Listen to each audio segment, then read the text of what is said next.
Pan News. Matheus Dias, nosso repórter, trará informações a respeito de uma apuração importante. A Polícia Federal teria encontrado provas da participação de políticos e autoridades no caso do Banco Master. Essa informação foi compartilhada pelo jornal Folha de São Paulo e os indícios seriam coletados na primeira fase da Operação Compliance Zero. Matheus Dias chega ao vivo aqui em Os Pingos nos Is, vai trazer todas as informações e os detalhes em relação a essas provas que teriam sido encontradas pela Polícia Federal. Matheus, seja bem-vindo, ótima noite a você. O que é que se sabe a respeito dessas provas, hein? Caniato, uma boa noite a você, a quem nos acompanha aqui no Pingos nos Is. No caso, como você bem disse, foi uma denúncia anônima feita à Folha de São Paulo e que mostrou que a Operação Compliance Zero, feita pela Polícia Federal, pelo menos a primeira etapa dessa operação, já demonstrou informações ligadas a Daniel Vorcaro, o ex-dono do Banco Master, o banco liquidado pelo Banco Central, e que tinham ali comprovações de que o banqueiro tem ligações com políticos de alto escalão, líderes partidários, inclusive deputados dentro do Congresso. No caso, essas informações sobre o teor dessas negociações, o teor dessas alianças e quem são esses políticos, ainda são informações sigilosas e que vão permanecer em sigilo da Polícia Federal. Mas tudo foi descoberto ali durante a Operação Compliance Zero, que apreendeu telefones celulares de Daniel Vorcaro, notebooks, documentos, fez ali uma série de análises desses materiais apreendidos e conseguiu encontrar várias menções a políticos, mostrando que Daniel Vorcaro tinha, sim, aliança com essas pessoas. A polícia não confirmou o teor dessas negociações, mas disse que não é possível afirmar que esses políticos tenham definitivamente participação nos CDBs que eram falsificados, na venda para o Banco de Brasília, no caso a venda do Banco Master para o Banco de Brasília. Não é possível afirmar que esses políticos tenham ligações com essas movimentações financeiras, mas sim é possível afirmar que eles tinham ligações com Daniel Vorcaro. E por isso, essa investigação agora, segundo informações, deve passar por uma linha alternativa, independente da linha de investigação do Banco Master, uma linha agora que o Supremo Tribunal Federal vai investigar esses políticos apontados nas provas. A Polícia Federal, claro, vai fazer um relatório, apresentar para o Supremo Tribunal Federal, para o relator Dias Toffoli, e aí sim vão verificar qual o papel e qual a participação que esses políticos apontados no relatório da Polícia Federal teriam com Daniel Vorcaro. Essa investigação deve se passar ainda para a Justiça de primeiro grau, viu, Caniato? Pois é, o caso do Banco Master em destaque. O Matheus Dias segue acompanhando essas movimentações. Qualquer informação adicional, ele volta aqui na programação. Obrigado, viu, Matheus? Bom trabalho para você. Deixa eu chamar os nossos comentaristas. Bruno Musa, também ao vivo, conectado com a gente. Musa, seja bem-vindo, uma ótima noite a você. Mais detalhes a respeito das investigações sobre o Banco Master. E aí, naturalmente, tem essa informação que foi divulgada inicialmente pela Folha de São Paulo, de que políticos e autoridades, figuras com foro privilegiado, teriam relações muito próximas com Daniel Vorcaro. Isso, inclusive, estaria embasando a decisão do ministro relator de manter a investigação na Suprema Corte. E há um entendimento, inclusive essa é uma informação de bastidor, de que possivelmente o caso será desmembrado, fatiado. Então a parte que compete às pessoas com foro ficará no Supremo e as demais partes, ou a outra parte, desceria para a primeira instância. Enfim, a cada dia uma surpresa, né, Musa? Boa noite, Caniato. Boa noite a todos os colegas da bancada e quem nos escuta. Bom, sinceramente, não vejo nenhuma surpresa, Caniato. Isso já está sendo noticiado há muito tempo. O Banco Master já mostrou que há tentáculos por todas as partes da política, do mais alto escalão, de todos os poderes. Agora, claro, surpreendeu lá atrás, no começo, quando esse caso não se manteve, não foi permanecido na primeira instância. Afinal de contas, estava bastante claro que, pelas regras do jogo local, pela Constituição, esse caso não teria nada a ver com a instância com a qual ele foi puxado, depois colocado em sigilo, agora voltar atrás do sigilo. E, ao que parece, depois de uma grande pressão da sociedade e da própria mídia, onde há uma exposição clara desses tentáculos, a gente começa a ver que talvez haja esse desmembramento, como você muito bem falou. O grande ponto aqui é, por conta desses envolvimentos políticos que manteria o caso, desmembrado ou não, dentro do Supremo Tribunal Federal, como será conduzido isso? Da mesma forma como estava sendo conduzido antes das pressões populares e das pressões que grande parte da mídia vem fazendo? Ou simplesmente, uma vez que os tentáculos se mostram por todas as partes, será mais uma das grandes crises varridas para debaixo do tapete? Veja, eu acho que passou de um determinado ponto. Repito o que eu venho falando. Eu sou cético com todas as instituições brasileiras por todo o histórico que a gente vive, não de agora, de longo prazo. Dito isso, me parece que é bastante óbvio que quando todos estão envolvidos, há uma grande massa para tentar abafar o caso, deixar que uma próxima crise venha e sobreponha a essa. Mas o que me resta de esperança nesse caso é justamente o que eu falei. Um dos grandes pilares que comanda a República Brasileira é o pilar comandado pelos bancos. E esses, os principais, são eles. Os grandes bancos brasileiros, que não passam de 4 ou 5, são esses que estão pagando a conta, não apenas de uma irresponsabilidade, mas de uma fraude, de uma corrupção completamente endêmica. Então, infelizmente, não me gera surpresas. O Diego Tavares está com a gente nesta edição de sexta-feira de Pingos nos Is. Diego, seja bem-vindo. Uma ótima noite a você. O Diego também tem acompanhado os detalhes, os desdobramentos, as revelações em relação às apurações. Apurações que ocorrem em várias frentes, né, Diego? Mas, naturalmente, não temos acesso a todas as informações levantadas a partir dessas apurações. São fragmentos que são divulgados e a gente tenta encaixar, conectar e tentar fazer uma leitura para ajudar o nosso público.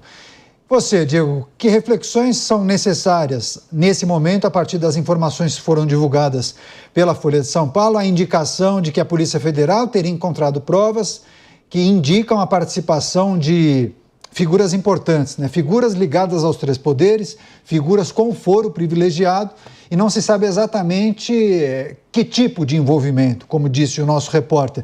Isso a investigação dirá em breve. Boa noite. Boa noite, Caniato. Boa noite aos meus colegas de bancada. Boa noite a toda a nossa audiência aqui dos Pingos nos Is. Muito bom voltar a essa bancada. Caniato, é aquela história.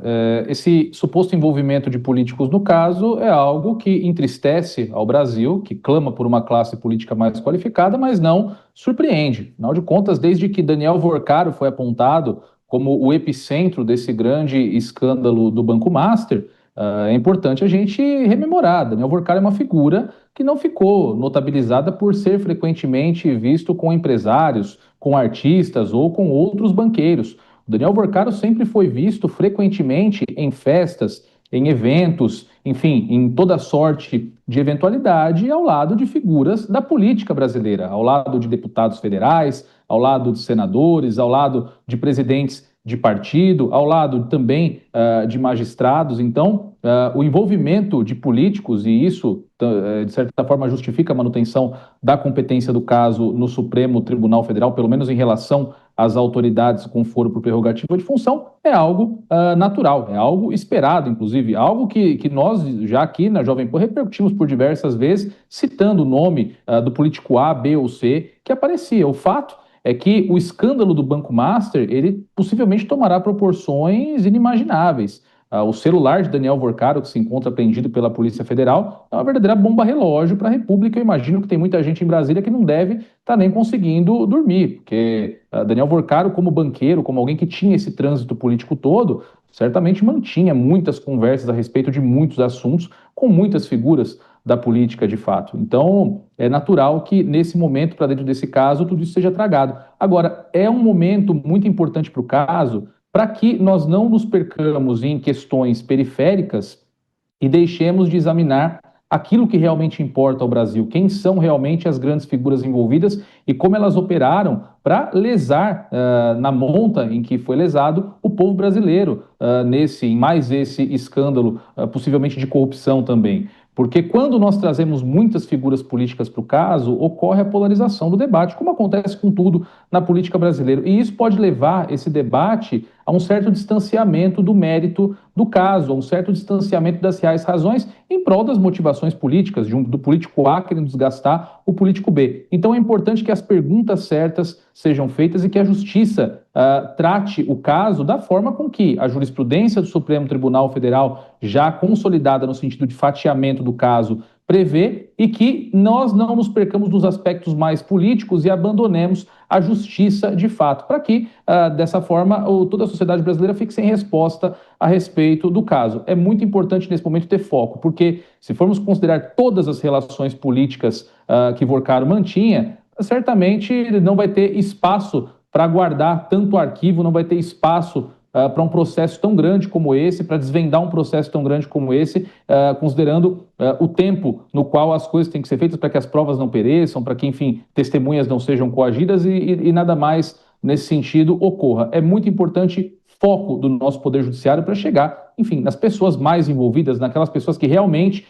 participaram, junto com Daniel Vorcaro, desse grande esquema fraudulento que lesionou a população brasileira em suas finanças de uma forma que nós ainda não conseguimos calcular. Parece algo muito distante, mas quando nós nos aproximamos dos reais impactos disso para a sociedade brasileira, é assustador o tamanho do caso do Banco Master.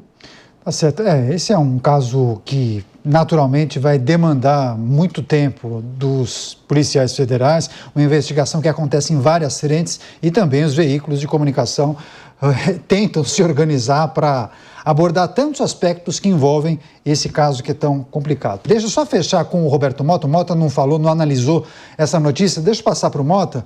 Você, Mota, mais um dia, novas informações a respeito dessa apuração. A polícia encontrou indícios, provas, documentos que apontam para o envolvimento de figuras com foro privilegiado. E há, inclusive, a indicação do fatiamento do processo. Aquilo que tem ligação ou referência com pessoas com foro ficaria na Corte Suprema. As demais partes que não estão relacionadas às figuras com foro desceriam para a primeira instância, Mota. Eu acho que, de repente, esse processo talvez devesse ser fatiado em 200 milhões de fatias. Dá uma fatia para cada brasileiro para a gente mastigar, tomar um copo d'água e engolir e esquecer esse assunto, Craniato. Porque essa é a sensação que a gente tem. Olha, eu fui olhar essas informações e parece que fontes anônimas, que não se identificaram, informaram que provas que teriam sido coletadas na investigação teriam referências a lideranças partidárias e altas autoridades. Ainda é muita suposição, ainda não há nenhuma evidência divulgada disso. Agora, mesmo que isso se comprove, há pouca surpresa, porque um escândalo como esse não acontece sem envolvimento de poderosos. Seria muita surpresa a gente descobrir que no escândalo do Banco Master há envolvimento de pessoas em situação de rua, né? Ou de gente que recebe Bolsa Família. É evidente, um escândalo desse foi arquitetado por poderosos. Agora, é preciso esperar a divulgação oficial dessas provas, se é que isso um dia acontecerá.